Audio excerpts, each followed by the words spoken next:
आज हम बात करते हैं चंद्रकला नाड़ी के एक बहुत महत्वपूर्ण सूत्र के बारे में। शुक्र से बनने वाला राजयोग।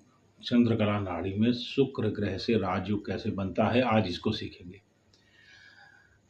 पहले समझ लें, उसके बाद फिर अपनी कुंडली में लगाएं। शुक्र ग्रह बहुत ही ज़्यादा अधिक बली मतलब उच्च कोटि का राजयोग बनाता है। जैसे अंबानी जी कुंडली में मुकेश अंबानी कुंडली में राजयोग है शुक्र का। इस प्रकार बहुत बड़े राजयोग बनाने का कारक ग्रह है शुक्र ग्रह। तो शुक्र ग्रह से कैसे राजयोग बनते हैं, इसके बहुत सारे प्रकार हैं। उसमें चंद्रकला नाड़ी के मुख्य 2 प्रकार में लेकर आया हूँ, बताता हूँ।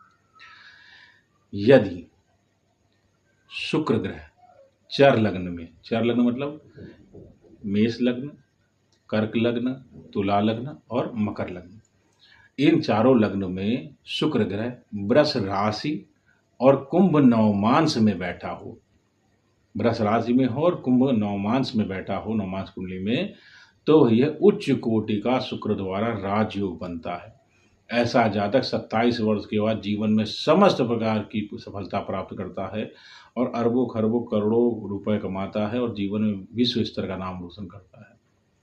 दूसरा शुक्र ग्रह से राजयोग बनता है यदि लग्न के आरूढ़ लग्न पर, मतलब प्रथम भाव का आरूढ़ लग्न, 9 भाव का आरूढ़ लग्न और 12वें घर, द्वादश घर का आरूढ़ लग्न, इन तीनों भाव के आरूढ़ लग्न में से किसी से भी यदि शुक्र का संबंध बन जाए या शुक्र उसमें बैठ जाए तो भी शुक्र राजयोग कारक होता है, तो भी शुक्र राजयोग कारक है।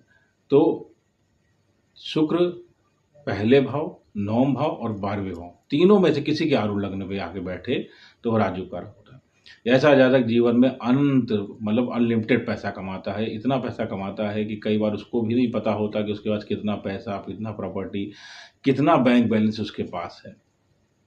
ये 2 प्रकार से मुख्य रूप से चंद्रकला नाड़ी में शुक्र ग्रह से राजयोग देखे जाते हैं। बाकी बहुत सारे प्रकार हैं, लेकिन ये मैंने आज आपको 2 प्रकार बताए हैं।